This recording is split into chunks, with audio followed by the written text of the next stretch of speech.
Welcome to the show, David Dunne. How are you, sir? I'm very well, thank you. How are you keeping?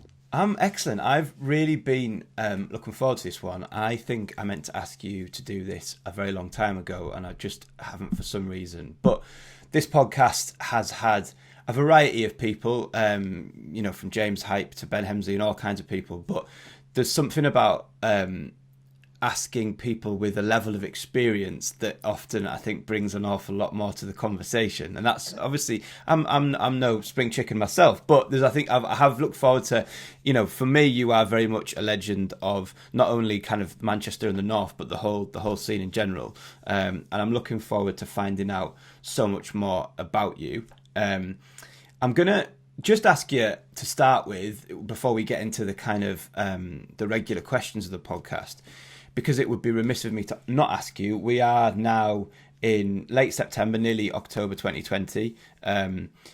How have you found the last 6 months? And this is a music thing. Obviously, you can bring in personal stuff as well. But I mean, DJ-wise, I mean, radio show-wise, I mean, record-wise, industry-wise. How have you found the last 6 months? And what are your sort of thoughts looking into the near and medium future? Well, I think I'm very lucky in as much as I have a day job, which is nothing to do with music either. So I've had something there which has given me structure to my days and my weeks. There's been a difference between my work day and my night time, and there's been a difference between my weekdays and my weekends. So that's probably helped me cope better than some people have. I live with my wife and I see my kids, so I've not been isolated, so that's not been an issue. On the DJ and the music side, I still have the radio show, so I get to do that. But obviously, I think I've played one gig since the start of February. My last gig was mid-February, and then my next one was due to be the 21st of March, by which time we've gone into lockdown. So with the exception of a couple of live streams, I did a gig about 2 weeks ago, an outdoor gig, and that was the first in 6 months. And that's the longest layoff I've had since 1992, I would say. Wow. From 92, I was DJing every week somewhere.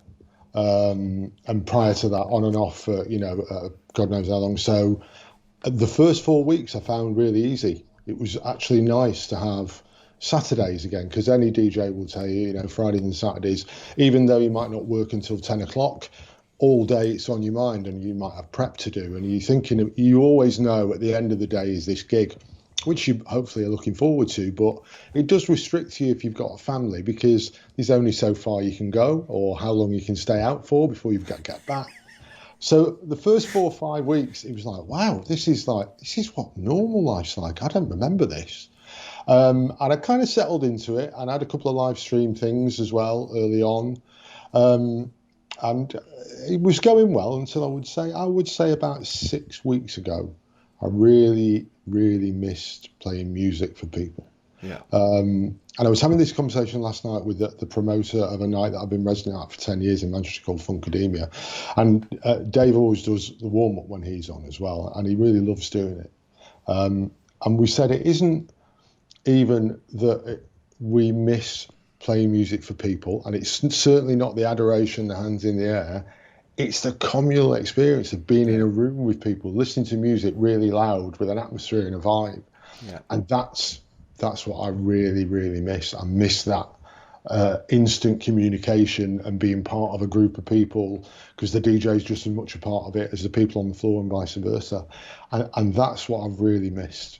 Yeah, I think you've summed up there really how I felt as well. I think at first it was relatively easy, although my sleep pattern was really odd.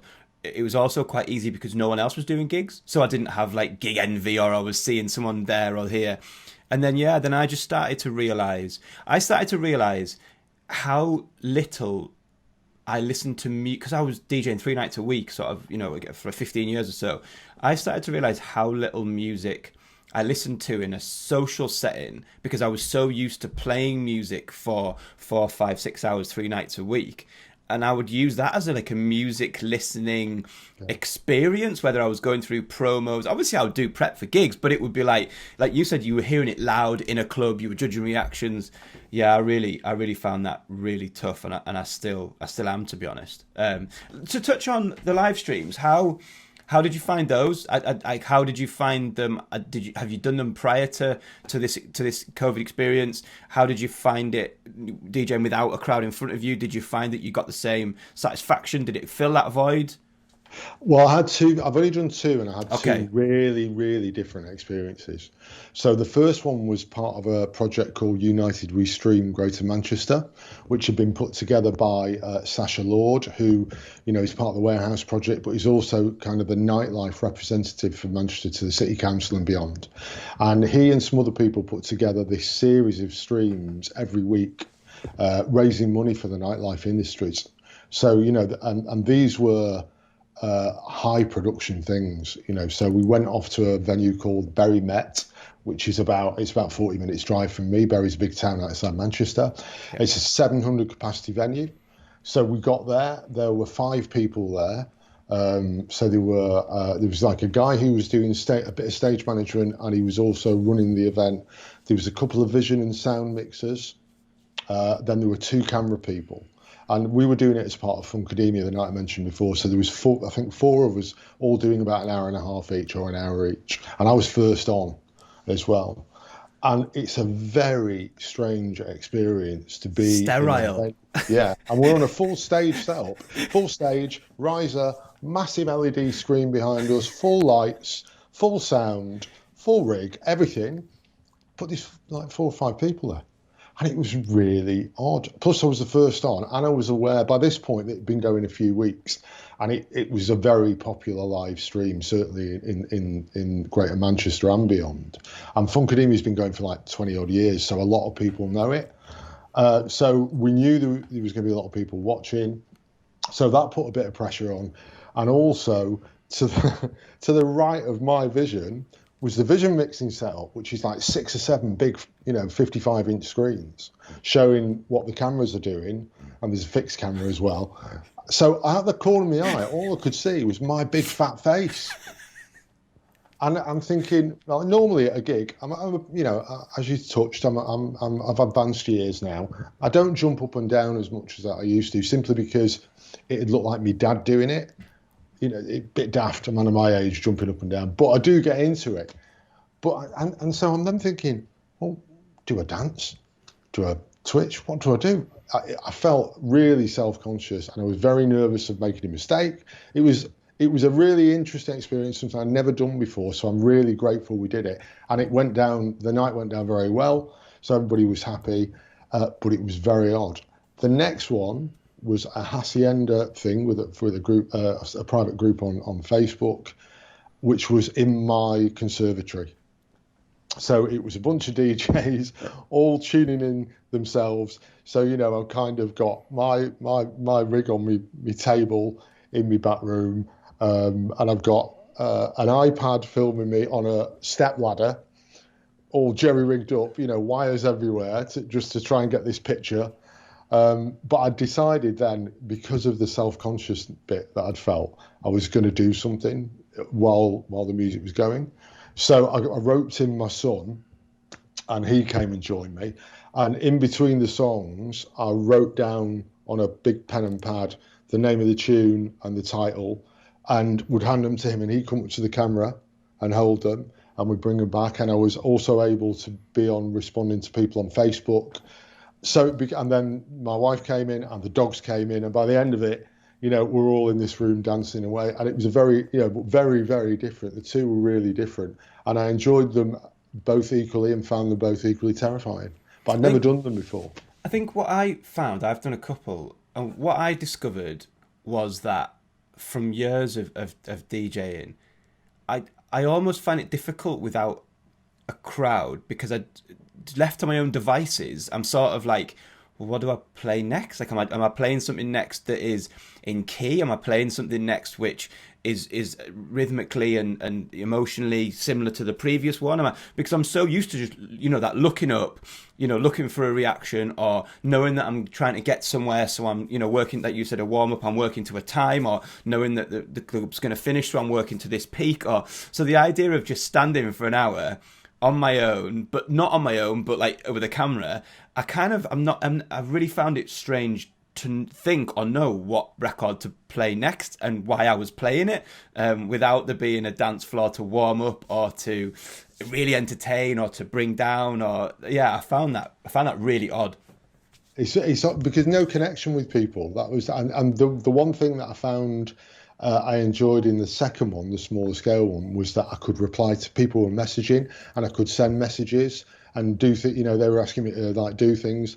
I'd also, for the Funkademy one, I knew what I wanted to start with, and I knew what I wanted to end with, and I'd made something for the start. And then had some bits in between that I really wanted to play, but I kind of left it because I wanted to sort of just try and get some kind of feel. The second one, because I knew, it was an hour and it was a Hacienda thing, I'd prepared a set. So I wasn't thinking in that bit then that much about what was going to come next. I did actually go off piece a couple of times and change it, but that one was a bit easier to manage then, because it was like, right, I know what I've got to do here. And it's not, it's about showcasing these. I chose the 90s era, and nobody wanted to do the 90s, so I did 90s Hacienda stuff. And so it was like, right, that's what I'm doing. The interaction was great on that. So I think that in a way, although smaller scale, and because my family were involved, I wasn't on my own. My son was there, my wife was there, the dogs were there. We were holding signs up. We had wigs.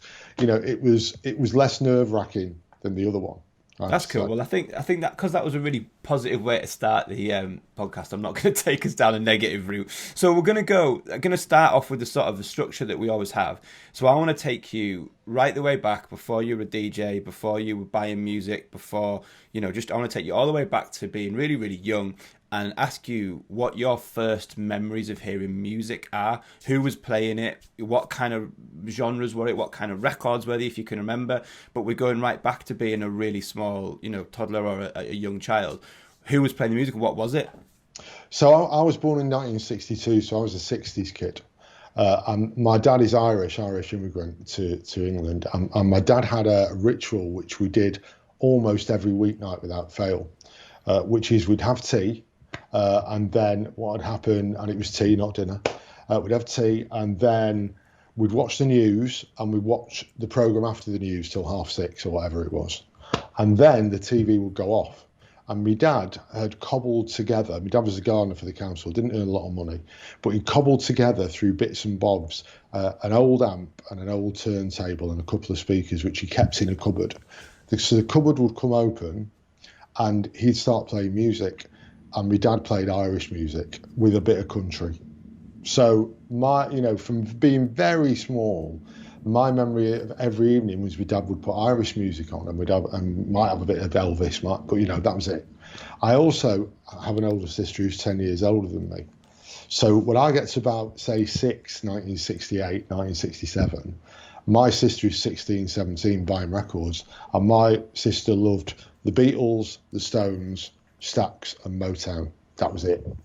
So on the other side of it, because when my dad finished playing records, my sister could play records. So I'd have Irish music for an hour, but then my sister would put her records on. And so I grew up with that. And do you know what? Like, straight away, and I mean, I was going to make the point, because the older siblings always play a big role in this podcast where people's musical influences come. But straight away, you've again just picked on something that we talked about before, which is that communal sense of listening to music together. Do you know what I mean? Which I don't think probably happens as much now as it should do, because of the likes of Spotify, YouTube, earphones. Like, I mean, you can tell me about your family, but I'm not going to put words in your mouth, but I know that I listen to music personally. I know that, other people that I know listen to music personally. There's not as much of that, or the whole family comes together, put a record on, and we all listen to it together. Yeah, and it was just what happened in our house. So I never questioned that, because it's like, that's what I thought. Everybody did that. I thought everybody put on records. And also growing up as a teenager in the 70s, we had a thing whereby one of us, so there was a group of us, one of us would buy an album, we'd all go round to that bloke's house, that lad's house that night, and we'd all listen to it. And we'd listen to it because you like the same things mostly. You'd listen to it again and again, and you'd be looking at the sleeve and trying to see what the sleeve notes were, and maybe it was a gatefold sleeve. So that continued into my teens, whereby you got together with your mates, and listen to records together, and every so often someone would bring one round and you go, oh, that's awful, get off. It'd be like 2 tracks and they'd go into a corner, disgrace. But, usually there was like a new album would come out that we all wanted to get but couldn't afford at that point. So one of us would buy it and then we'd all go and listen to it. And then, eventually we'd tape it. When one of us got a tape deck, we'd then tape it for everybody that night. But that communal thing was really common, I think, back then. Now I would say I listen to music at home with my wife. It's never or rarely new dance music. She still loves the Hed Kandi stuff, so that goes on sometimes. But as a family, with my son, we do it in the car. Yeah. So because the one was the Bluetooth, so what we do if it's a long journey is we have one song each. So one of us will get our phone onto the Bluetooth and we each choose a song off YouTube. Nice. And it's as random as it can be. I mean, all over the place. All over the place. I'm especially, I get quite competitive then. So I start thinking, right, I'm going to freak them out. What can I play? Let's have the Ramones. Let's have Blitzkrieg Bop by the Ramones, just to see what my 13-year-old son makes of the Ramones. But we do that. So there is a bit of that. But it's not the same as, getting round in your kitchen in our little house and all 4 of us would be listening, to this whatever it was, the Beatles. I loved it when my sister got hold of the record player, because then it was like, that's great. I could hear even then, the Motown stuff in particular really got me when I was a kid. It just sounded so joyous and happy and, Still does. Emotional. Yeah, and I really do love Motown now, not just because it's a childhood thing, but because of the quality of the music. But even as a little kid, there was something about that music that really, really got me. The Beatles, I did the opposite with. I went right away from them, disliked them intensely in my teens until I came back to them in my 30s and listened to Revolver and thought, what an idiot. You've not been listening to this for 20 years. What are you doing? And so, things change. But yeah, music's always been there since that is literally when I was like three or 4. So can you remember the first piece of music or bit of music that you really felt like was yours? And obviously I'm going to guess it was a piece of vinyl. So it was either something that you saved up for or were given the money to buy, or something that was given to you or you took. But can you remember the first bit that you really felt like you owned and it stayed in your room and it was your record or your piece of music? First album I bought was a compilation, and I think it was 8 or 9. I'd saved up my pocket money. And there used to be, in the 70s, there was this really cheesy compilation label called K-Tel. And they used to put like 20 tunes on an album, so 10 on each side. So, they were that close together and the pressings were awful, the sound quality was terrible. And they'd have all these kind of different, sort of genres. And they used to advertise them on TV. And the first one I bought was K-Tel's Greatest Hits of the 60s. Because, I was like, it was 1970 this was, so they didn't waste any time. Right, we're in the 70s now. Let's put a compilation of that decade that's literally just finished. And it had, it just had things like The Birds on, and Are You Going to San Francisco? And it was really bubblegum pop. And that was the first album I ever bought, and I battered it. I mean, it sounded bad anyway. But, by the time I'd finished with it after about 2 months, it was practically unlistenable. But that was like my album. I had an album. Yeah. And then I started buying singles from Woolworths around the same time. And they used to, again, this is, younger people will be thinking, what is this old man talking about? But they used to do ex-jukebox singles in Woolworths when I was a kid. So it was singles that had been in a jukebox in a pub somewhere like that. And then when they get changed, because they're out of date, they'd give them to Woolies, and Woolies would sell them for 10p. So you could pick up sort of hits from a few months ago for like 10p. So that, my pocket money went a long way. So I started buying records fairly young, really. But that K-Tel one, I remember I went and bought it again on eBay a couple of years ago, just to own it, because somewhere along the way it's got lost. Yeah. And I bought it and gave it to my dad.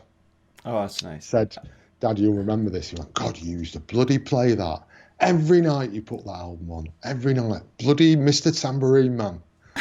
So. I think you made a really good point, which I've never really heard or thought of before, but it's true, and I can sort of agree with it, which is you made that point which you couldn't afford the music. Like, so now that's just completely alien. So if you hear a song that you like, or you discover a new song that you like, you can listen to it technically for free as many times as you want, whether it be on a non-membership Spotify, whether it be on YouTube, or whatever. So the access to music now doesn't have that. Whereas, I remember again hearing something, and then you would go, I need to save up the money to buy that because I can't afford to listen to it again until I own it, which I just thought was an amazing point to make, because that's such an alien perspective to people now, who can listen to anything they want as many times as they want.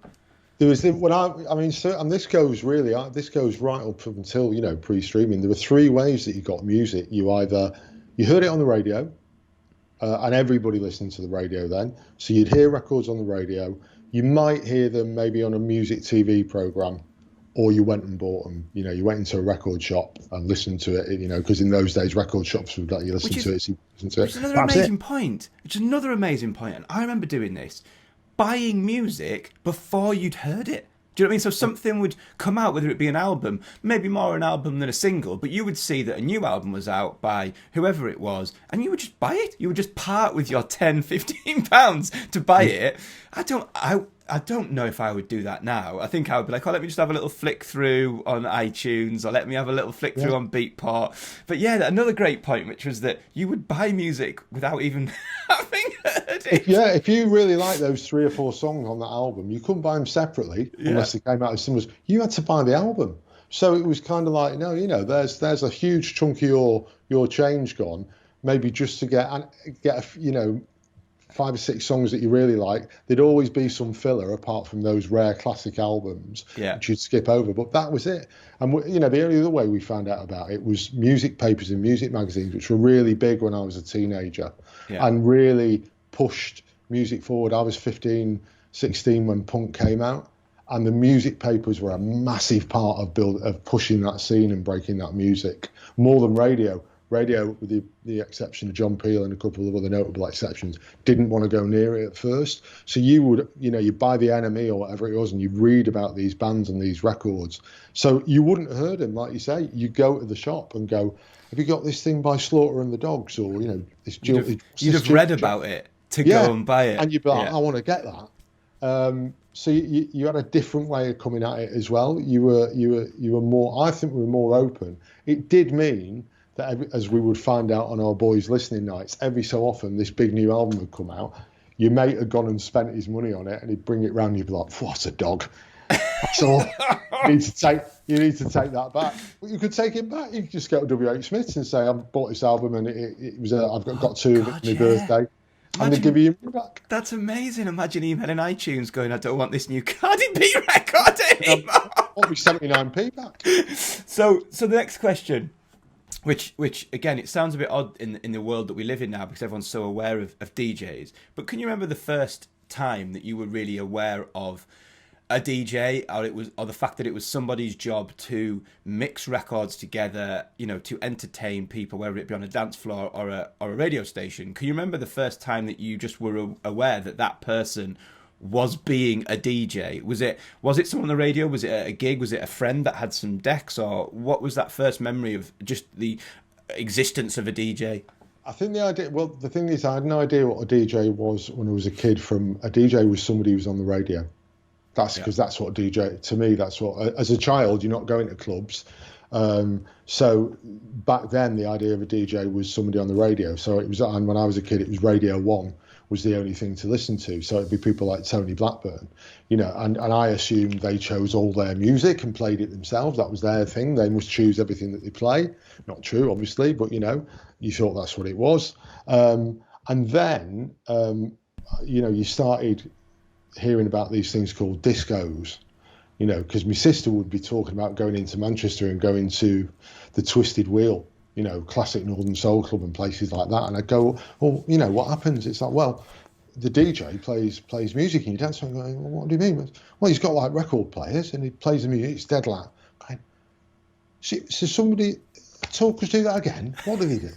So I can remember vividly thinking, well, I thought a DJ was Tony Blackburn, that you talked in between the record and that's what you do. And so my sister explained it to me. but I didn't see one till I was 14, and they started doing under 18s discos at my local nightclub. And this is going, so we're talking 76 probably. Back then, most towns outside of the cities had a nightclub, a disco, as they called it. Even little towns would have one. And I come from a town called Swinton, which is on the edge of Salford. It's not a big town at all. But we had one called the Wishing Well up near our shopping precinct. And it had been before it was a disco, it had been a dance palais. It had been there for years. And we heard they were doing these under 18s discos, because by now we knew about clubs, but you couldn't get into them. So we're like, we've got to go to this. So off we troop to this club, and me and my three mates, and we get in. It's an under 18s disco, but it's open to everybody. So, this is kind of a strange thing now with licensing things. So you could go in if you're under 18, but it was also open to 18 plus as well. So the bar was open. They had a fully alcoholic bar serving, but obviously if you were under 16, you weren't going to get served, was the theory. And they had a DJ box, and there was a guy there called Mike Prince, and he had two decks, not vary speed at this point, just two decks, and he didn't have a headphone, he had a telephone receiver to listen to as his monitor thing, like the old big plastic telephone thing plugged in, and he was on the mic in between. And he'd just play the music, and he'd do a bit of chat, and he'd take the mickey out of someone. And I remember seeing this and thinking, that's brilliant. That is absolutely brilliant. He gets to play all these records he loves, and people dance and they listen to it. It just seemed like the most amazing thing that you could do this. And I was quite shy back then. So it took me about 4 weeks of going before I could actually speak to him. And I went up and I remember saying, excuse me, is it all right can I just stand and watch you? Is it all right if I watch what you do? And he's going, yeah, kid, yeah. So then I would be the kid stood next to the DJ box, watching everything that he did, trying to figure out, oh, right, what's that? So he's queuing, it looks like he's listening to that next record on the telephone. And then I'd watch his hands pulling the record back so that when he clicked the deck, it wouldn't go whoop. There'd be a bit, and so I just watched him, and then gradually sort of would talk to him a bit more as I went, really. And he was the first person that ever made me think, I'd really love to do that. That looks really great fun. I didn't think it was his job, and he was in fact a record buyer for a record shop in Manchester, and he brought in loads of imports.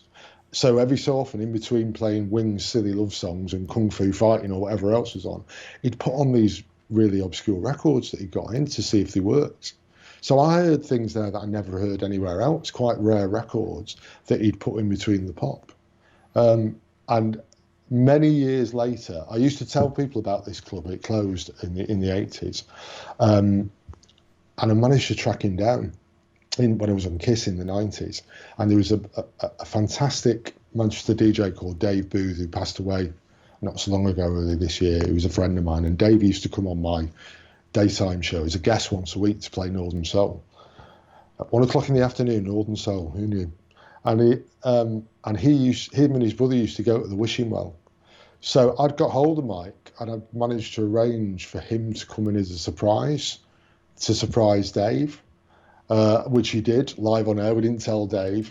And that was the first time I'd been in his company for 20 years as well. And I've stayed in touch with him, and I've had him on other radio shows, because it's kind of, for me, he was doing a job that not many of us club DJs could do now. Playing pop, playing all kinds of different music, and talking and entertaining a crowd and doing games and, creating the vibe of the night.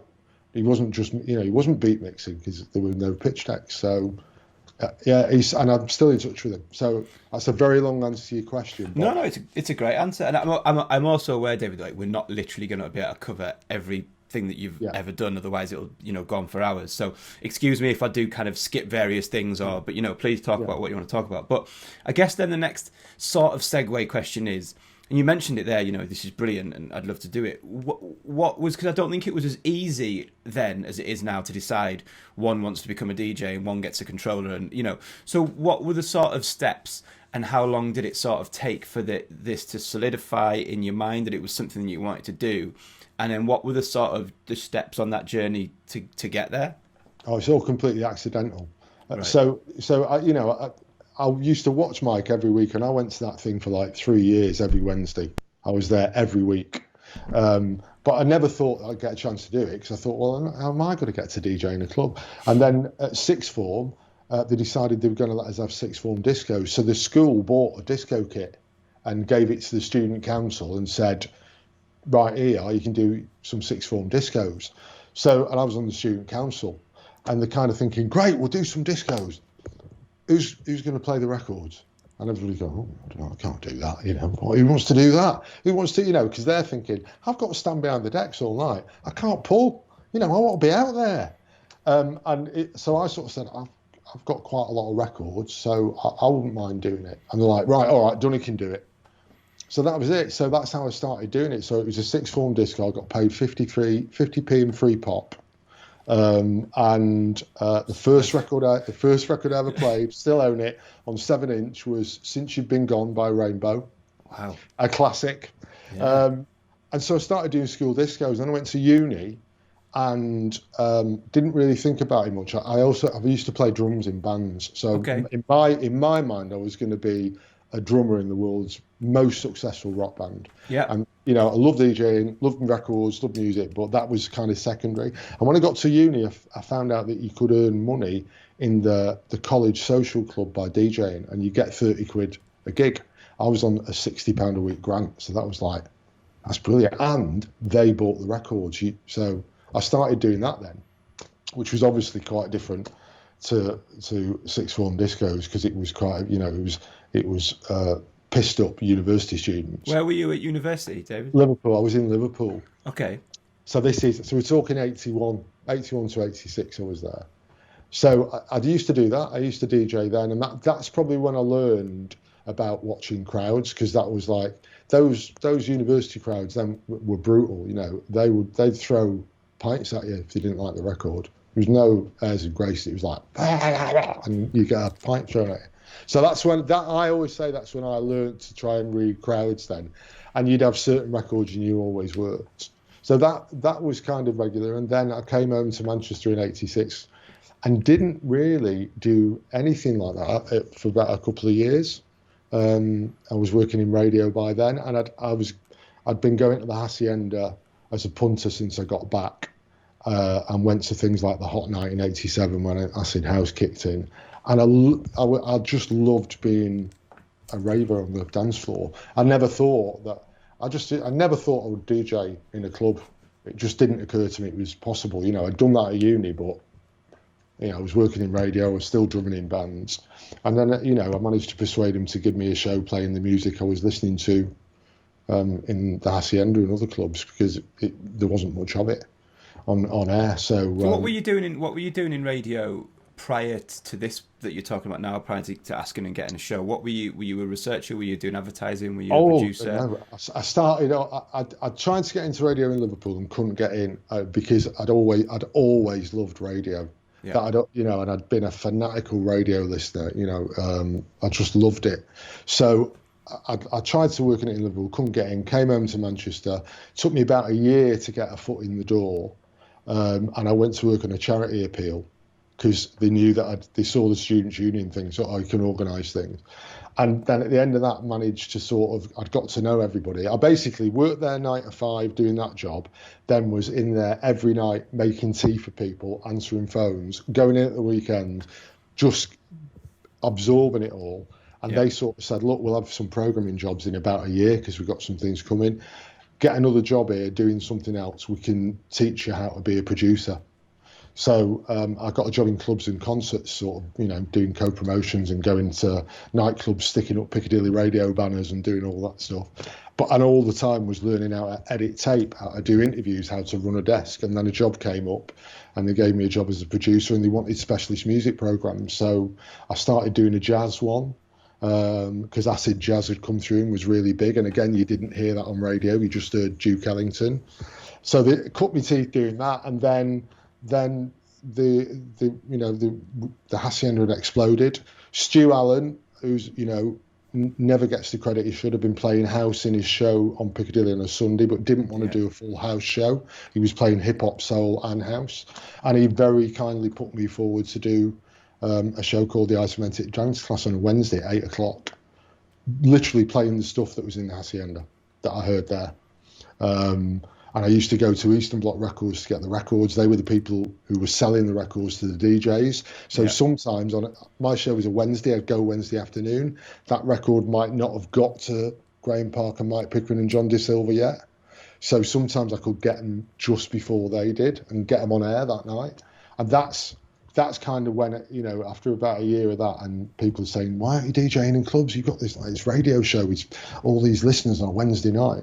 And that's when I thought I should do that, but I don't know how to beat mix. I'd never learned to beat mix because I'd never had decks. That's interesting. Can I ask you, because I've been listening to, I gave it a shout out on that previous episode actually, I've been listening to that new BBC podcast, I think it's called Ecstasy or something. Yeah. And I wanted to ask you about, is it called Stuffed Olives? Like I wanted to ask you about that venue, what your memories of it are. And I never went to Stuffed Olives in the Acid House days. It was a very small gay venue, which then eventually became renamed several things. And other nights went there afterwards, such as Homo Electric, I think, did that venue under a different name. But I had friends who were gay, and he took me to the Village in Manchester before it was the Village, this big sort of playground, in the very early 80s. So I knew some of those venues then when they were kind of, quite sort of just odd. The music they played was odd. It was all kinds of things like show tunes and you name it, like Italo disco, you name it. But so I never got to go to Stuffed Olives. I had heard of it though, and I was aware that was kind of where Ecstasy first made its appearance. I think that podcast is terrific because it tells. I haven't finished it, so don't spoil it. Not spoil it.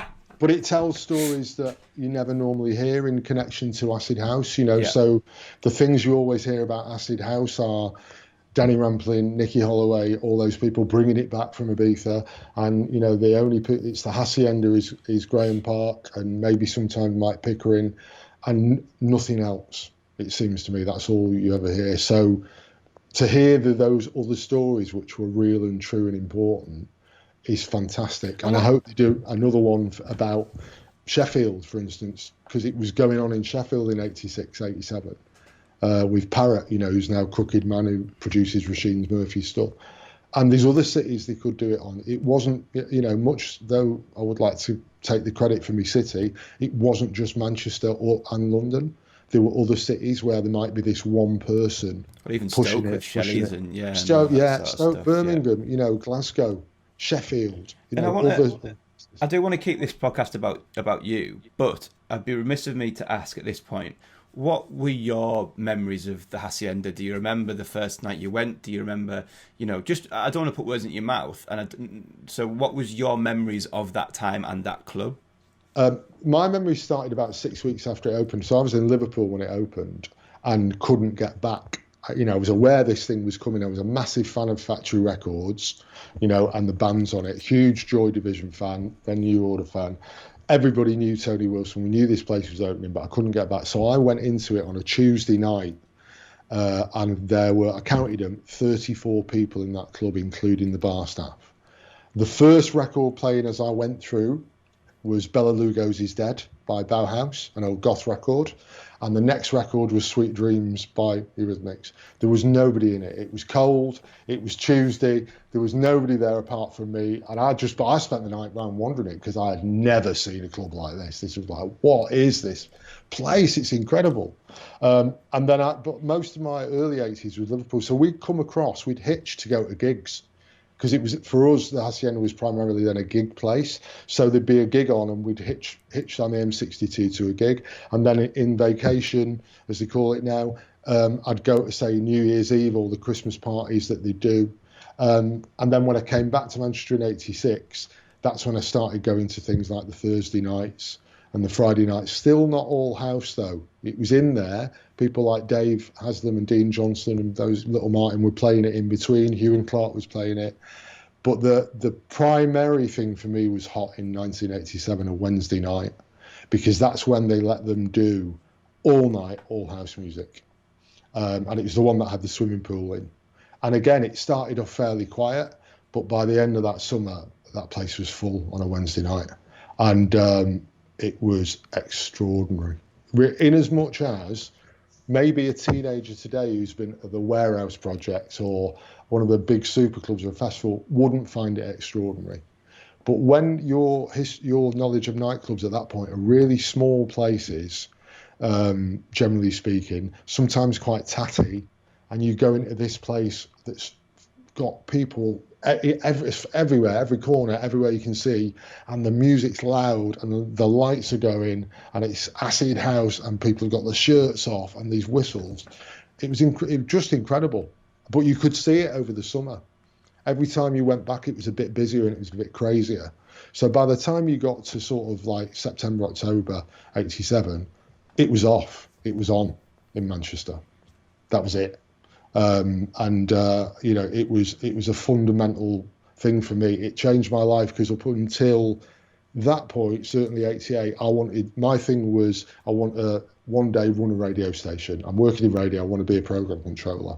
And I was there one night and they played French Kiss by Little Louis, which is still my all-time favourite house tune. And in the middle of that record, I was like, I've got to be part of this. I've got to do something connected to this music. But that's not a lie. It literally, I can remember it. And that was when like, right, I've got to do something about this. That was it. So that was an amazing answer.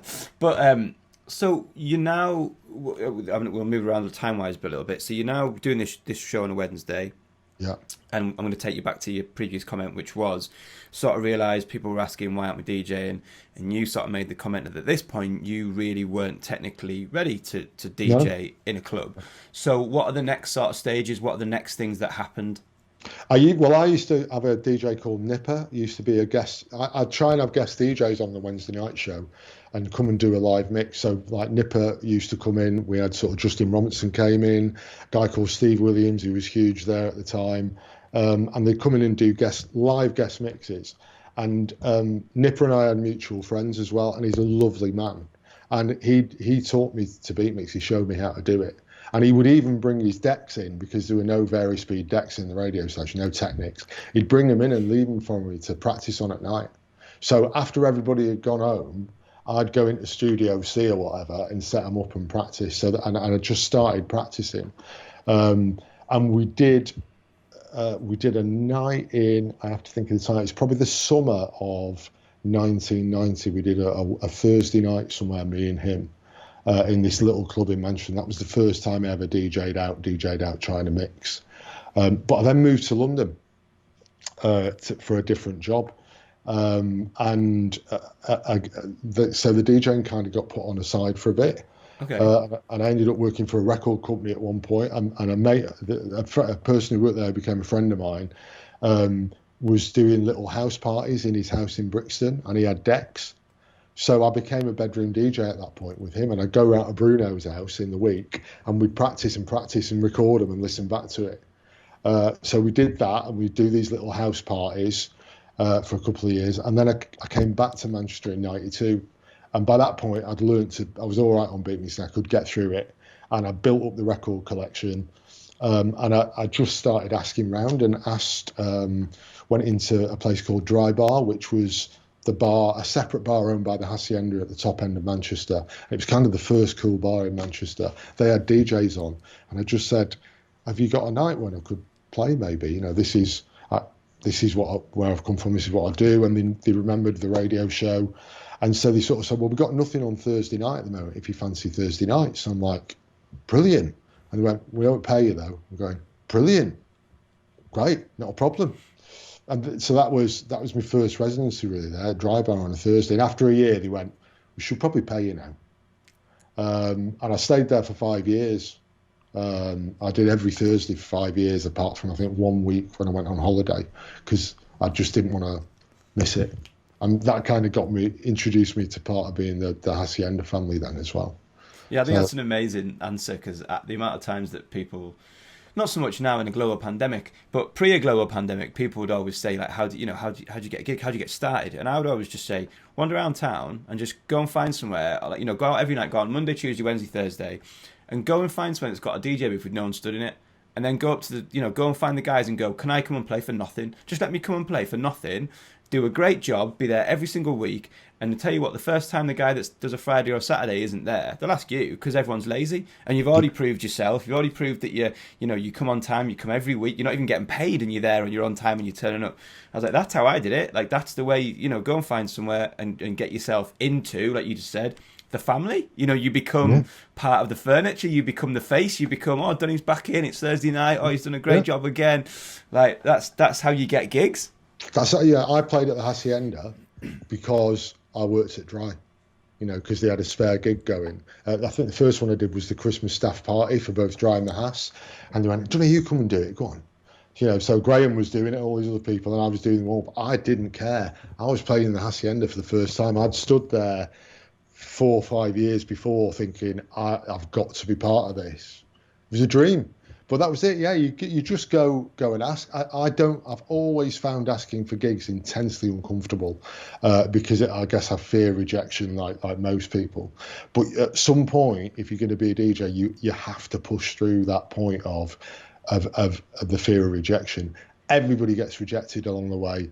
It happens to everybody, and it can happen to you at any point of your career, even when things are great. Somebody might turn the back on you. So it's part of the field. And like you sort of say, people ask you your advice. Whenever people have sort of said to me, what advice would you give me when I go into DJing? And my fundamental thing is you need to really do it because you love it, not for the money, not for any other, because you really love it.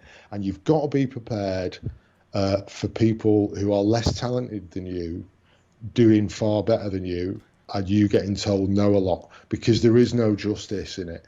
But you have to push, and you have to keep pushing and keep pushing. And if you're not up to that, it will weed you out. And it's not the happiest of messages, but I believe it's true. If you can't take that rejection, it's not the business to go into. If you're looking for fairness or even loyalty in some cases, it's not the business to do. So choose where you want to play and who you want to play with carefully, who you want to work with, but get used to rejection, because that's going to be a standard. It is for anybody in any of the performing arts. You'll have more no's than yeses, but it's the yeses that really count. Yeah, I think that's a great answer. So did you start playing at the Hacienda regularly? What was the next, if you will, what was the next stage in your career? It can be alongside this residency at Dry, or it can be afterwards. But what do you sort of see looking back as the next sort of, segment of your career? Because I was at Dry from about 92. Over the next couple of years, I got bits and bobs of other gigs in Manchester or other places. So I started popping up here and there, which was handy because you were playing at Dry. Yeah. And you had a little spot at the Hacienda as a warm-up or something like that on a Wednesday night or whenever. But then a new radio station came to Manchester called Kiss 102, taking the frequency of another station, Sunset, the first legal black music station, which had started and had gone bust. So these guys applied for the license, doing kind of like a different version of Kiss in London.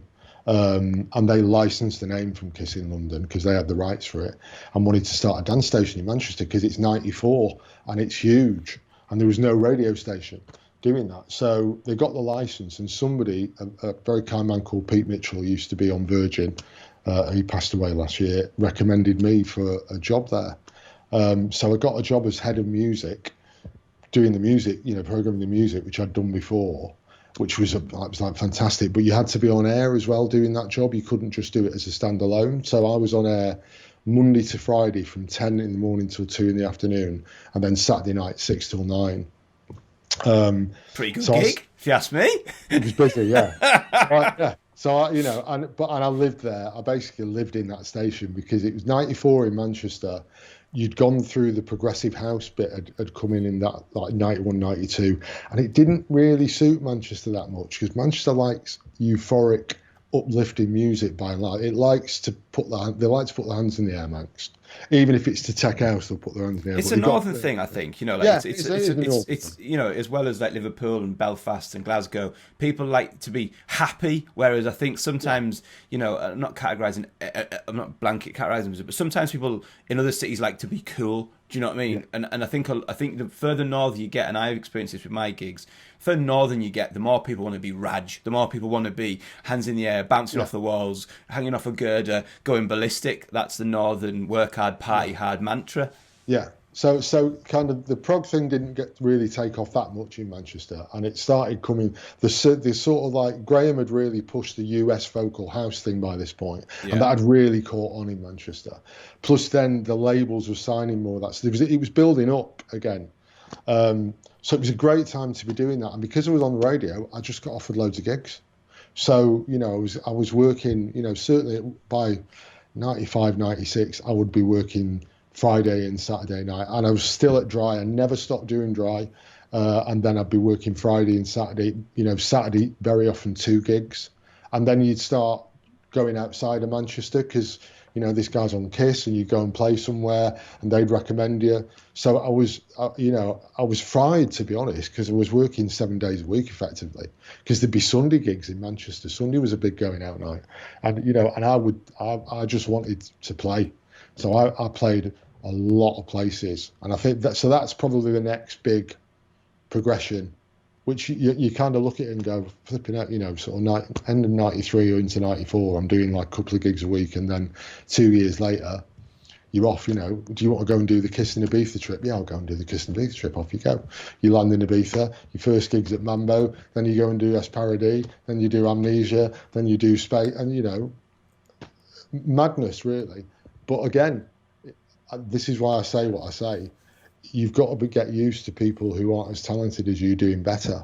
Was I more talented than people who were doing smaller gigs or no gigs? Undoubtedly I wasn't. There was loads of DJs in Manchester better than me. Tons of them. Loads of them who were way better than me, technically, across the board. But I was lucky. I was on, you know, I had the radio thing going. So, you know, I've benefited from that rule as well. You know, it swings and roundabouts. Sometimes it'll work your favour, sometimes it won't. You know, I was definitely playing gigs above where I should have been playing at that point on a basic level, but I wasn't going to say no. I think I agree with your point.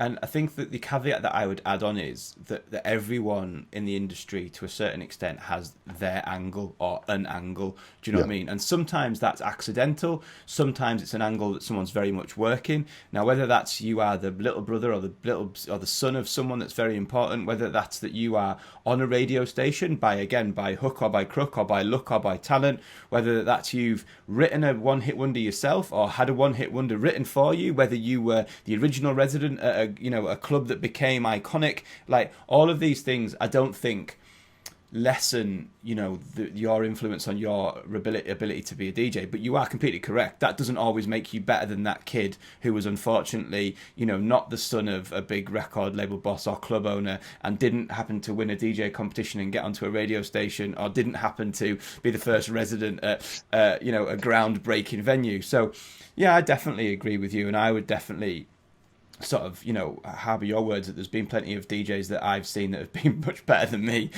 you know, but I've gone on after them somewhere, or they're not touring the same way. So yeah, I don't know how I weigh that up really. I guess from my perspective, I've just always thought that if you haven't got an angle, work one out. Do you know what I mean? You know, if you're not lucky enough to have one of those things bestowed on you, work out what you do have, work out what's in your locker, work out what you're good at, work out what you can create to be your angle, whether it's starting a podcast, whether it's starting a record label, whether it's starting a night, whether it's, you know, befriending this person. I guess it's sort of advice, but yeah, if you haven't got an angle, get one. And I think that's in some ways starting off as a DJ now is really difficult because it's a wash with people wanting sort of DJing and there's so much going on. But at the same time, there are more angles available. Yeah. You know, the only promotion in the 90s that you had was you go and do gigs. And if you had a radio show, you were really lucky. That was great promotion. But for most DJs, they might be able to get into Mixmag. Maybe people will start writing about them. Their promotion was people going to see the gigs and building up a reputation and getting booked here and there and getting steadily bigger. But, you know, there was, again, no streaming, you know, no YouTube, you know, setting up a record label to put your own music out. Very few people were able to do that then. There's a lot more things you have to do now, but there's a lot more things you can do. And, you know, I always feel I've been really lucky, but I always think if you aren't any good, if at least you aren't even a bit good, if you're really not very good, then within a year or so, enough people will have booked you to say, don't bother. Yeah. Don't bother booking him because he's shocking. You know, yeah, nobody cares. You will get found out. Yeah, so Kiss how long did that go on for? This, so we're sort of getting into the late 90s now. Yeah. You're really working hard at Kiss, and you're also doing a lot of gigs. What changed? What are we looking at? And I know I'm skipping a lot of stuff here, but we could talk for hours. So what was the next thing that had a big change? Like, you know, what was the next major change, or what was the next sort of segment, would you say, as you were coming to the Millennium? And where did you DJ Millennium Eve? Home on Leicester Square. Wow, with the escalators. Yeah.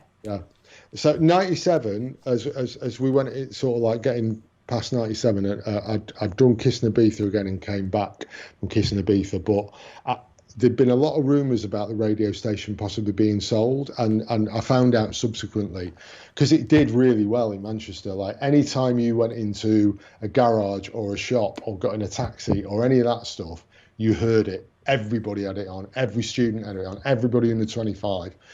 So it was a big thing, and it was a decent licence to have. So people have been trying to buy the station on and off because it was privately owned almost since it opened. And there was a feeling that this was maybe coming. We'd also got to 97, the Hacienda had closed. Manchester was getting quite dark. That podcast, you know, that mentioned some of it. There was a lot of violence in clubs. You know, there were a lot of guns floating around. People were being sort of shot. It was starting to feel a bit creaky. And I thought, I'm going to look for another job, I think, and I don't know what it's going to be. And I got headhunted. I got a call one day from a guy saying, my name's Peter Good, I work at MTV in London. We'd like you to come and talk to us about being head of music. I'm like, oh, right, okay. Go down, do the interview. Went down, did the interview, and, you know, met him and said, do you fancy doing this? And, you know, we want to get somebody in to do, you know, it's been a rock thing. Times have changed. We want to get, you know, Britpop in, we want to get dance music in. We've been told you're the bloke to speak to. I'm like, oh, okay. So spoke to me then wife and said, we're going to have to, do you want to move to London? She was like, yeah. So I handed me notice in, and the week after it was sold. And then became Galaxy. So I moved to London. Yeah. I was like, because the first thing they did was take off just about everybody. They let me carry on the Saturday night show. So I'd moved to London, and I used to record it in a place called Wise Butter in London and send it back up for a year or so. So I was doing that. And this is when the rule of dance music came in, which is I was no longer on the radio every day in Manchester. And funnily enough, there weren't as many gigs. Who knew? All of a sudden, not as many people are returning me calls. Some loyal people did, and I had a residency that I still came back and did. But the phone went a lot quieter, and that was the first time I learned that when you're hot, and when you're not, forget about it. I was going to ask you about the London thing. So obviously, moving to London, I take it 98. 97, late 97, 98. What were the sort of instant differences that really struck you? Like, I mean, you know, culturally, musically, did you do any gigs down in London? Well, because what eventually happened was because, you know, I get the odd one here or there through contacts that I still had, which was quite good. And I used to come up and play in Liverpool and Manchester, usually at least once a month. But because couldn't really sort of get in because it was really closed in London. I started my own Friday night at a place called the Elbow Rooms in Swiss Cottage, which was like a pool hall that was owned by Arthur Baker, the producer Arthur Baker, and he had 3 of them in London. So I spoke to a couple of mates of mine, Jamie, and you talk about angles. I thought, right, what's the angle for a thing in London? right, I know what I'm going to do. So I rang up Jamie Scarlett and Mark Hobby with the Slamming Boys who were on Galaxy and for a while. I went, I want to do this night on a Friday night. I'm going to call it Northern Scum. What do you think? And he went, yeah, that'd be good. I said, there's not much money, but they'll pay us and you can stay at ours and we'll get free beer and we'll walk away with maybe 100 quid each or whatever. But it'll just be fun. And we're playing in London. So then, right, okay. So that's what we did. So we started this Friday night, which we did for about a year and a half in the Elbow Rooms. And I used to get all my mates, my new mates in London to come down. And anybody who was Northern or related to Northern, we used to get a lot of the pluggers coming down who used to go. So it was just good fun, really. But on the whole, it was quite a tough scene. Being from Manchester, breaking into the London scene was really difficult. And musically, how is it different?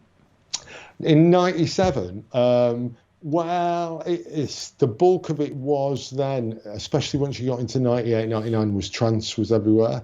And that was the case for most clubs, really. Okay. There'd be the odd one. There was some good, really specialist nights in London. The one good thing about the club scene there was there were lots of little clubs. So if you were in a drum and bass, if you wanted to go and see Buchan play, you knew where to find him. If you wanted to go and hear US Garage, you knew where Trouble was Jazzy playing. M.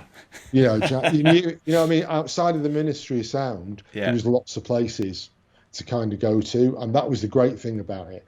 But breaking in as a DJ was really, it was really difficult. I only got a few. And they don't always like us Northerners, mate. Do you know what I mean? That's know why the that is.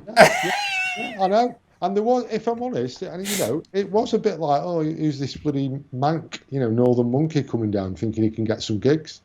There was a bit of that, to be honest. So then on the back of that statement, how did you end up doing Millennium Eve in Home in Leicester Square? Another Northern monkey. So Dave Haslam had been given the thing to book. So there was anybody who went to home. It was massive, huge, had escalators, 3 floors, 3 different rooms, and he'd been asked to book one of the rooms to play.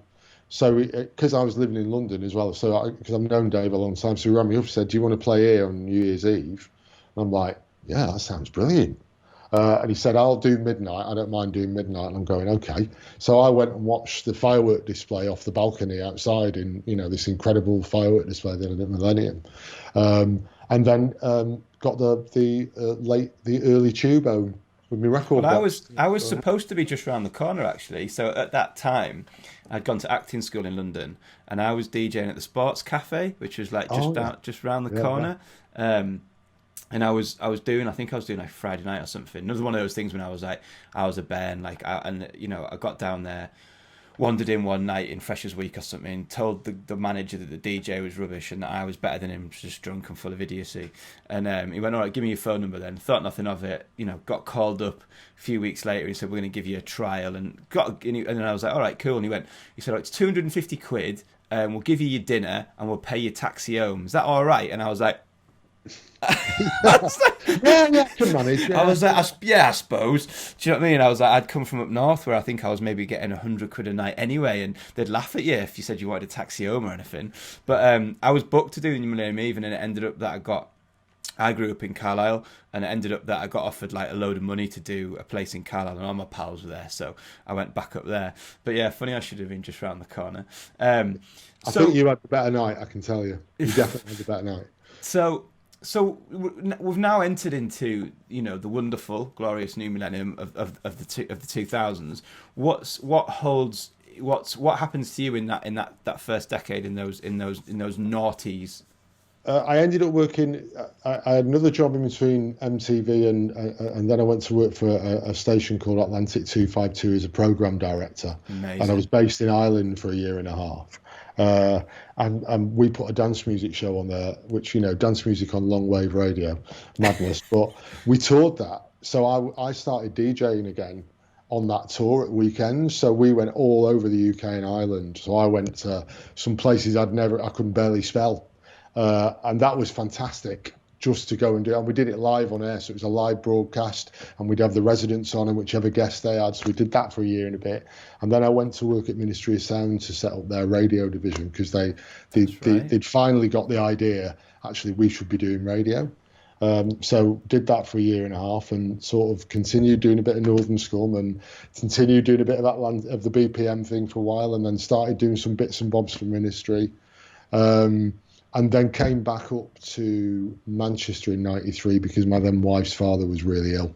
In 2003, sorry. Yeah, and we just had to come back up then because he just wasn't well at all.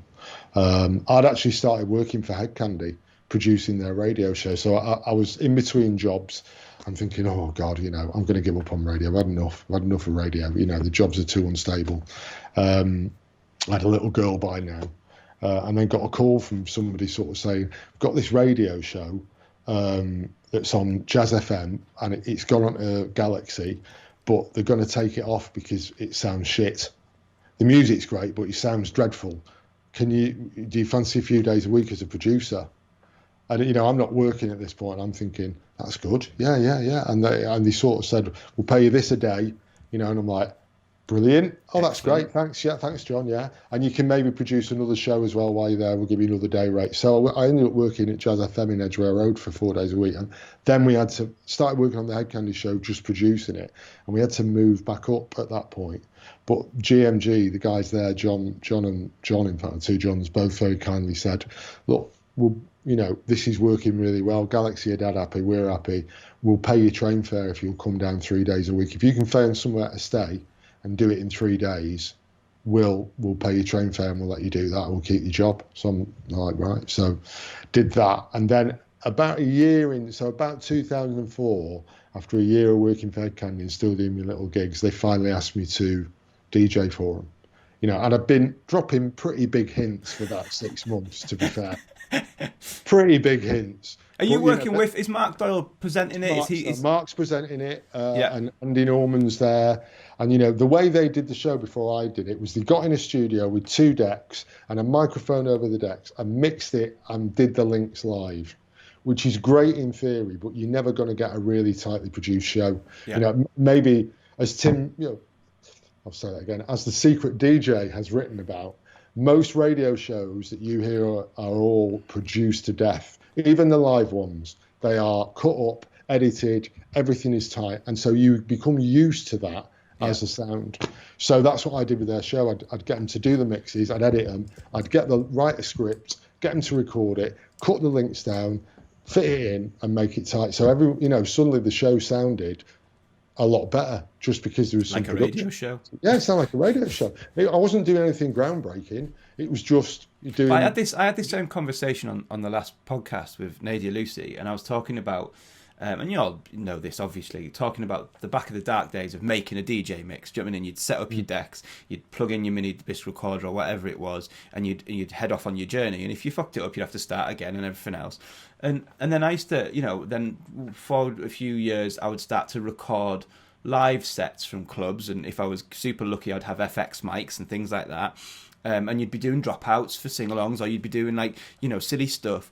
And then when you start listening to them out of context, they fucking sound awful. Do you know what I mean? Even though that's what's happening in the nightclub, you're like, fuck, that sounds fucking hot. Because you've become, like you said, it's a really good point, your ears become trained to this radio sound of Danny Rampling and Pete Tong and everything. So then I now naturally, if I'm asked to make a mix to promote a release or something, a radio show, I make it in Ableton because it sounds. Yeah. That's how it should. If someone's driving along in the car, that's almost what their ear wants to hear. Yeah. So the show I do now, I play 13 songs in the first hour. That's kind of the number that I've worked out kind of works in terms of where you want to put links and if there's a commercial break in the middle, and you get a sweep of music therefore about 5 or 6 songs either side. But so that's 5 songs, that's 13 songs, all of which are usually 6 or more minutes long, that have got to get into 60 minutes. So I make it in Ableton. I'm editing the intros and the outros to get the songs in and figure out how I can get a really tight link in to like 20 seconds to go up to the start. It's constructed, and they've been that way for years, but it's just the listener isn't aware of it. But that's how they hear it. Yeah. So that's what we're doing in Hed Kandi. And then they started me off on a gig. So the first gig I did for them was a Saturday afternoon at a Cecil G clothes shop in Birmingham. Nice. Obviously, that nobody wanted to do. The second gig I did for them was Stereo in Newcastle. So now, if you talk about kind of northern crowds, so for those that weren't around there, you know it. Obviously, Stereo was a bar in the city centre. It was just about 150 meters away from Foundation. It was, yeah, yeah, just across. I mean, and just owned by the same guys. That was the point of it. Guys. Yeah. So it was like Dry was to the Hacienda, Stereo was to Foundation in Newcastle. Yeah. And they said, "Oh, we've got this gig. It's a Sunday night. You start at 8, you finish at midnight." I'm going, "What?" Yeah, he's got music and at midnight. I'm going, "Really?" And it's like 4 hours. And they went, "We might start at 7, but usually it's about 8 o'clock, and there's 2 of you on." I can see it. I can see it now. and I went up, and you went from the outside. It didn't look like anything at all. And you went in, and everything's white, wasn't it? It was all white, and there was curved surfaces. It was really designed nicely inside. Yeah. But by 8 o'clock, every single person that could dance in that place was dancing already, and it was mobbed, and it was hot, and it was the atmosphere was crazy. I mean, it would have been crazy in a Saturday night in any club. The fact it's in a bar on a Sunday night for 4 hours was just incredible. And out of all the UK gigs that the Hed Kandi DJs used to go to, there'd be a few you'd really want to do. You'd really want to do Gatecrasher. You'd really want to do Pasha. But any time you saw that you got Stereo, that's a good weekend. You know what I mean? That's like brilliant. I'll go and do back to back for 4 hours in Stereo, and you can have Gatecrasher that weekend. I'm fine with that. It really was amazing. I think it's. I mean, I could talk to you for about 2 hours just about Stereo in Newcastle, but I think it was something that I was always really, really envious of. Like, I'm good mates with Dino, like Dean Rigg, who did it for a while, and obviously I know some of the other guys, Andy Daniels through Mark and things, and it was something I never did, and I would really wish to have done it because talking to you about it, knowing what Dino did and Andy Daniels, like I love that. Like I don't particularly enjoy being the headliner type pressure and type thing. I quite like the idea of being a touring DJ, but for the brand. So you just turn up somewhere and it's busy because of the brand. It's busy because of the style of music. And I think it was something that would have just really suited my way of being a DJ and the music that I loved. So it's something that I was always really envious of, that kind of like touring. And, some of the places I played Pasha for like a CR2 night, but I think I'd have probably enjoyed it much more going down with Dino and doing a Hed Kandi night, because it's just the atmosphere, the kind of the brand is doing all the work, and the dance, the girls and everything else. And I think that must have been an amazing period. Yeah, it was fantastic because you put your finger on the head there. People are coming there for the brand. They know, certainly up to the first year of the Ministry buyout, it was really clear musical offer. It had got bigger and bigger organically. It hadn't done it through spending loads of money on marketing, because the marketing spend was really low on those albums. They really didn't have much money at all. And it was word of mouth grew the albums, then word of mouth grew the gigs. And the whole point of it was, if you're a punter, you can turn up to a Hed Kandi night and it's going to be Hed Kandi. You don't have to worry about it. And from a DJ's point of view, you always went out in twos. So you've got somebody with you, which is brilliant. You're not on your own. The gang's there. You'd have a production person with you. So you're there with some people who became your friends. And every DJ you played with was different from the other one. So no two gigs were the same, because Jim had played different from Andy. Andy had played different from Norm. Mark had played different from Andy Warburg. Everybody played different. So from a DJing point of view, it was a constant surprise. And some DJs like to do half hours and do it in half hours on your own. Most of us like to do it maybe 1 or 2 tunes each and do it proper back to back. Yeah. And that is still my favourite type of DJing, because that other DJ, you do not know what he's going to play. Yeah. And you're going to have to come out of it. And it's that constant one-upmanship and like, I love it, and man. Also, when 2 of you are in tune really well, and you both know when it's time to drop down a bit, you both know when you need to climb, and that other person chooses something you maybe wouldn't have, and that makes you think about what am I going to do next now? So from a punter point of view, it's brilliant because the music's, it's Hed Kandi, but it was never predictable, because you never knew what was going to happen next, and everybody had a different style. So, and we got to play at amazing clubs. You know, it's probably out the DJing side of the career. It's probably one of the highlights. Certainly that 2004 to 2007 was amazing, just because the music was really good that we were able to choose from to play within that brand, and we could play a really wide span of stuff under the name of Hed Kandi. It wasn't all put them high, you know, and higher place. Yeah. There was a lot of really good quality stuff. You know, it denigrated towards the end. Yeah, I think there's 2 points that like I would like to personally make about Hed Kandi. Number one, I think people forget just how fucking huge it was when it was at its peak, and number two, just how good the fucking music was when it was at its peak. And I think now it can be used as a disrespectful byword. Do you know what I mean? Like, oh, that's just very Hed Kandi.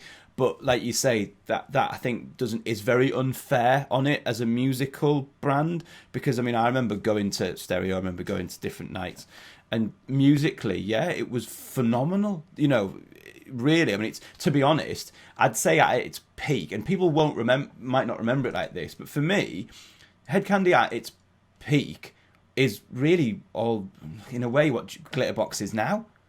Like, well, yeah. To be honest, you know what's happened with Glitterbox. I love that label. It's exactly the label that Hed Kandi should have been 2 years ago, and the A&R there missed it completely. They missed the whole coming, you know, as coming back at disco and new disco. That, and as you know, that got bigger and bigger over the last sort of 5 or 6 years, and there was nobody at Ministry who had the nous to go, that's what we need to get on, because we owned that 9 years ago. And if they had, and they'd have applied the kind of nous that Dunmore and his crew have done, and given the budgets to the remixers and producers, and done the artist stuff alongside the remixes and the licensing, they'd have whopping sales, and they'd have the credibility that Glitterbox had. But whoever, you know, and I mean no personal slight to, I don't know who it is, they really, really missed the trick, because Glitterbox is exactly what Hed Kandi should be now, and would you know, could have been. Yeah, it's very much, if I didn't quite articulate it before, it's very much a modern day offering of what Hed Kandi was when it was at its, and when I say peak, I don't potentially mean its busiest, I mean at its peak of its kind of coolness and credibility and, you know, a musical offering. But, you know, so like you say, well done to Dunmore et al. For taking... You know what I mean? They did it, you know, and you know, I often listen to that stuff and think, yeah, you know, if Hed Kandi was around now and it was the same people involved and I was, you know, that's exactly what we want to be playing and putting out, exactly, because they get it right 99 times out of 100, I'd say. And then, so you're having this really fantastic experience with Hed Kandi. You're producing a radio show and stuff. You're back in Manchester. Again, what is the next sort of period? Does Hed Kandi come to an end? Does it just peter out, or are you still doing Hed Kandi while you're starting to do other stuff? Well, one of the rules when you played for Hed Kandi was you didn't play for anybody else. Right. So, and for instance, in Manchester, they never found until very late on a permanent home, a club that worked for them, or a place that worked. So from 2004 till about 2008, I hardly ever played in my hometown. Right. Because I couldn't. Why did they struggle?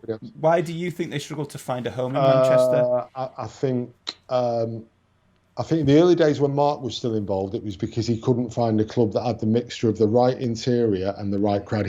Mark was really choosy about who got a gig. It wasn't about could you afford it. It was about what's your club like, what's your crowd like, what's the promoter like. It had to all fit together. He was always really clear on that. And then Ministry came in, and after 2007, it was, have you got $4,000? Have you got $5,000? Can you sign the check? Yeah. But you know, in all of them, it had to be right across the board. And they never really found one in Manchester which suited it until kind of they came across a club called Venus, which was about right. I think it was right. I've played Venus a few times. You did it. I mean, it was, you know, the crowd and the type of music they loved was right, and it was safe. But at that point, Venus was not kind of where it was towards the end of that first decade. So I didn't play in Manchester much then, hardly ever, rarely. That's crazy. I know. So, I was persona. Nobody, they knew I was doing Hed Kandi, but I never played anywhere. And then Mark left. First year at Ministry was okay, to be honest. They just left it as is. Just left it as is. So, and I took over the radio show. So I started doing the radio show on Galaxy, which they moved to Saturday nights then. And so then I was getting farmed out because the show was syndicated. I started doing a lot of international stuff for them. So there was a lot of traveling, which was great on one level. Spent a lot of time in airports. But I'm not going to ask you to say what you get paid or didn't get paid as a Hed Kandi DJ. Oh, I'll tell you. But I mean, my point. No, but only my point was going to be was that I know from people who I knew worked for Hed Kandi that you are doing the international sort of travel and time away from home and pressures of that, but you're not always receiving the same financial reimbursements as the big headline DJs who were doing that same stuff. And so for everyone, and I would still love it, especially now in a pandemic, I'd love to get on a plane and go and do a gig. Of course I would. But it is draining. It does mess with your sleep patterns. It does take you away from friends and family. It does take you away from home. Sitting in airports. Yeah, it is glamorous. No one's gonna deny for a second that walking into a club in another country isn't fucking amazing. But everything else, the 9, 10, 12, 14 hours either side of it can be really fucking draining and can really take out of you. My standard joke is that I've been to lots of countries for less than 12 hours. So I've been to Dubai. I was there for 14 hours because I flew in to Abu Dhabi, got driven to Dubai, went to a hotel, change, go and do the club, come back, change, wash, didn't even use the bed, back to the hotel. And, a 12-hour flight on the other side of it. So I did a lot of that. When Mark was there, you got paid in English clubs depending on the size of the gig. So if it was Gatecrasher and Pasha were really good payers because there was more people in them. If it was a smaller gig like Stereo, you'd get paid less, which seemed perfectly fair to us. All your travel was paid. Ministry came in, cut all the wages by 2/3 for the DJs across the board, flat fee for a gig, no matter where it was or how long you were away. So, for instance, I went to Colombia. When Mark was still there, that was a 4-day trip, and we got paid a bit extra because we were going to be away for 4 days. I then later on did a 3-week Australian tour for Hed Kandi under Ministry and got paid 6 gigs. 3-day rates or something. Wow, I was away for 3 weeks in total from my family, and I got paid I think I did 6 gigs in 3 weeks, which was all right, but I was away. That was a long haul, and I was flying from city to city for right across Australia. Great opportunity, and I loved it. But the money changed. If I'm honest, most of us could deal with the change in money. That wasn't it. It was the fact that the gigs were getting different. It certainly by 2009, if you could afford a Hed Kandi gig, you would get it. And they burnt a lot of bridges with some of the older promoters because they put the prices up. Yeah, and they'd moved to the other club in town that was prepared to pay the £10,000 extra. So your relationships start to go. So I remember that my last gig for him was a New Year's Eve, 2009 and 2010 in Manchester, at a horrible club that I advised them not to go to, that was full of trouble, really rough. And they took it anyway and did it. And I went there, and the sound was awful. We couldn't, they didn't have enough bar stuff on. They'd oversold. There were fights. We couldn't even get somebody to go to the bar to get us a water or anything. They had musicians on who were mic'd up louder than the music, who couldn't play in time. It was a nightmare. My wife got threatened. It was a nightmare. And I came home and literally got the computer out and typed in resignation there and then. That was it. I'm done. Well, that bookends that for me quite comfortably, and I think you described the highs and the lows of that, really well, and ultimately, I'm sure some of your best gig memories come from that. So that's great. So so we're now kind of verging on 2010, about 10 years ago. Obviously, you've already mentioned the club night in Manchester, Funkademia, which I've listened to your mixes and seen that over the years as well. So talk us through those last 10 years of what you've been doing as a DJ, Yeah. And also a little bit touch on, I guess, what's changed in Manchester, over those last 25, 30 odd years. Well, again, so I came out of sort of doing Hed Kandi, and then thought I'm gonna have a month off, but I need to start getting some gigs, and started calling people, and once again, funnily enough, people weren't answering the phone because calls. Hed Kandi doesn't build you up as a DJ. Yeah, Like you're part of the brand, yeah, and although you're traveling the world, yeah, and although your name is on the is on the flyers and it is on the posters, that's not building you up. It's almost like being an ex-Radio 1 DJ, for example. yeah, You know what I mean? yeah. It builds you up and you live a great life. But when you're spat out or you decide to leave the other end, Yeah. it's maybe not as easy as you thought it might be. And the issue was there. So and I will say there were a couple of promoters who gave me gigs straight away, which was really good. But it was pretty tough for a while. And then a friend of mine got me. I started doing some gigs in the village in Manchester, late night gigs, which I really loved because I'd done a lot of work in the gay clubs in the 90s, so I quite enjoyed that. But then, Funkademia by that point had been running 11 years, and they knew I loved funk and soul and disco, and so they gave me a couple of gigs here and there, and then said, "Do you want to be a resident?" So I've been there ever since, and done that. And then I have a residency with a place called Boxed Music, which is like a really nice group of people who do it all together, not for the money, and they do all kinds. It's mostly sort of techno and house, and I play my stuff up there. I've done odd guest stops, but the international thing took the wind out of my sails for travelling. I really could not face travelling anymore, and so I decided I would never take a gig if I couldn't drive to it, unless it was something really good. And I had a couple in the Middle East here and there, but by and large, I get in my car, I drive to my gig, and I come home afterwards. And I love the fact that I can be home now, because I spent it sounds like, as you say, people will go, "What are they talking about? It must be brilliant." When you do that for about 3 or 4 years, you become very separated from normal life. Your sleep pattern's gone. You don't know where you're going to be. Sometimes more than a couple of weeks ahead. Itineraries change. You're constantly thinking, what's next? What do I have to do next? And I've got to do the radio show, and I've got to do this. My relationship split up. There was a point in the mid noughties where I had a fairly decent cocaine problem, which I had to get clean from. I got to clean myself up, because you're just on that roller coaster, and you're not sleeping and you're knackered. So by the end of I was fucked. That's the only way I can put it. By 2010, I was done. So in some ways, that little break was quite good for me, and I've never gone back to even trying to get back to that level of playing all the time. I like doing me couple of residencies and the odd thing here. That's fine for me. And Manchester's changed because the clubs aren't there as much. And can I just interrupt? I'm going to have to just get the charger for this Mac. Is Go it all for right? it. Just stop. So I think basically, to take it from where you were, obviously you've become a little bit more localized DJing wise, and found some gigs that you really enjoy. But I did want to touch on, because you've had such a close relationship with the city over the years. Just, I guess, from your own personal opinion, what's changed in Manchester over those years, from you first starting to go to the Hacienda until pre-pandemic, and do you think it's?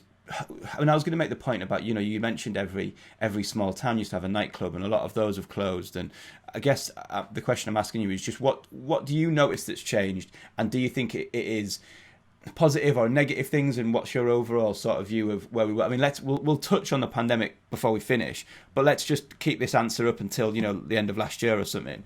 How have you seen that change in Manchester, and do you think the changes are positive or negative? By and large, I think a lot of really good DJs that I know in Manchester, like that I would rate are really good, are actually working in bars, and that's one difference. So that there are less clubs now, but there are loads of bars where you have DJs playing music, and that's where an awful lot of the local DJ talent end up working, because there aren't many dedicated club venues that can hold club nights anymore. We've got amazing things like the Warehouse Project, mini festivals twice a week for 3-4 months. But in terms of the smaller clubs, and Manchester used to have lots, especially out the 90s, lots of small venues doing really cool nights. and a couple of good medium-sized ones, big ones as well. And they've almost vanished, really. There's hardly any venues like that. So a lot of it has moved into the bars, which is, that's just how it is. It's neither good nor bad. From a punter's point of view, they can go to a bar and hear a fantastic DJ for free, for nothing. That also, in some ways, takes down the value of what those people do, and also the value of experiencing a DJ, because they're in that bar over there, and then you go to the Northern Court and they're in that bar, and then in that bar, and then this bar. So that's had a knock-on effect, I think, in terms of that. I can't say it's positive or negative. It's just it is how it is. I wish there were a few more venues. I wish there was some more clubs. What has happened is, like, people like the Box Music crew that I know, you've got little collectives getting together, because they're not going to do the Warehouse Project. They're not going to be doing that. So they find these little venues and do their own thing, and nobody's earning much money out of it. And the good ones get a bit of profile, so they can spend $400 or $500 on a decent guest DJ, somebody who's on the way up, whose productions they like, and they'll book them. So there's a bit more of that happened. And I think that's really positive, because that reminds me of years ago when people would go, well, okay, we're not going to play at the Hacienda, let's do our own night. Who do we know? Which of our mates is a DJ? So that's the positive side of that, I think. I do think that's what might come out of, and this has been, like, for me, A, super interesting, but B, quite a very positive chat. So I don't want to get bogged down in negativity towards the end. But to be honest, I do see what you've just said there as potentially something that we might be looking at in the next couple of years. It might be that because when we come out the other side of this pandemic, it might be that, you have to just start little places here and there at this social club, or the back end of that fish and chip shop, or the upstairs of a pool hall, because some of your favourite venues may not exist anymore. I mean, I hope that's wrong. I hope that something happens and we all get back to things. But dance music is very secular. It is also, and not just dance music, all kinds of music and all kinds of entertainment. It's secular, but it's also quite self-reparatory. Like, it does seem to kind of repair itself. If something big happens to it and it gets chopped down, then new sprouts seem to spring up somewhere else. So, maybe we will see a return to more, smaller little venues, little divey places, and kids, and us older gentlemen of the scene, but people starting little things here and there, instead of just being in. And I've been very lucky to be part of digital for so long, but instead of the gate crashers and the pashas and the big 1500-y type clubs, maybe they might take a real hit over the course of, I mean, they already have done in the last decade, but potentially, over the next, the last 6 months and the next 12, that might be what we've seen. I've loved this chat, but we're gonna start winding it up. I'm amazed you're still awake. No, I love it. It's one of my favourite ones. I knew it would be good. But I want to start winding it up with, there's two things that we do to sort of end it. The first thing is, I'm going to get you to curate like a dream gig. Now, it's just a kind of in the moment thing, like, because, and obviously the fact that we are 6 months into a pandemic will play its part. This is just a kind of an in the moment thing. So what I want from you is a venue. It can be a venue you've played, it can be a venue that's open, it can be a venue that's closed, it can be a generic thing like a large festival, a small underground venue, whatever you want. But you're going to pick the venue, and then you're going to give us 3 acts. There's not so much a headliner, they're just, they're 3 co-headlines. It can be a back-to-back DJ set, it can be a band, it can be a live Daft Punk, Chems thing, whatever you want. It's just a right in the moment, right now. If you could curate this gig, you can play if you want, or you can just go. But as it stands right now, David, I want this gig. So where's it going to take place? It'd be on the old Space Terrace, so like the original Space Terrace, either in May or September when it's not too hot. So it's a nice, 70, but not unbearable. I would definitely do the warm-up because, sorry, it's my gig. And I would want to listen to probably Dimitri from Paris, I think. Because he's one of my favourite live DJs. You never know what he's going to do. And I love listening to him live. Are we allowed to have people who aren't with us anymore? I'd have Frankie Knuckles then. Frankie Knuckles and Dimitri from Paris, and I'd be honoured to carry the record boxes for those two. And it'd be, and if we could squeeze in a PA could get a live act in, I'd get in the full 22-piece Sounds of Blackness choir doing Optimistic. Wow, that is strong. Finish the night with Optimistic, because that's where we need to be. That is strong, sir. That is an amazing dream gig. Yeah, I went to see Frankie at like Ministry's 25th birthday, I think. It wasn't a bank holiday, it was just on a Sunday, and it was like Frankie and Morales and stuff, and it was it was amazing. I'm so glad we made the journey for that. And then if people want to find out kind of more about you, more about the radio show, if they want to find out, you know, like bits here, we'll hear the radio show and find out mixes or anything, where can they find you on socials and stuff? I would get, if you want to find out about the radio show, because it's more interesting than my personal page, which is just me ranting. If you're on Facebook, you search. I love those rants. I do like a rant. Triple D Music, TRIPLEDEE Music. Search for that on Facebook, and it's the same on Twitter as well. You'll find me doing similar stuff on Twitter. And these Mixcloud pages for the radio show, search for Triple D. You'll find it up there. And yeah, I'm out and about. Great. So how we end the show is you are going to introduce a record to play the show out. It can be anything you like. I mean, ultimately, someone hopefully has been listening to this for the last hour and a bit. So it can be something that we've touched upon. It can be something that is just a memory of, that's been sparked by our conversation, or it can be something that you heard yesterday on the radio. But I'd like you to introduce it and explain why you think I and everyone else should hear it right now. I will choose. It would have been French Kiss by Little Louie, because that is my all-time favourite house track, and it was responsible for a really important decision in my life. But because of where we are, I'm going to ask to play Optimistic by Sounds of Blackness, the original version, because it is a fantastic example of what devotional music, which is what it is. It's gospel, it's faith music. How it can bring a message and an emotion across that transcends just a song, a CD, single, whatever you want to call it. I think it is beautiful. The words are beautiful, but the feeling in it. I defy anybody to get to the end of this song and not have goosebumps. If you haven't got goosebumps at the end of this song, you need to see a doctor. Right, well, thank you so much for the chat. It's been one of my favourite podcasts ever, David. We're going to play that song now. Thank you very much, sir. Goodbye. Good night.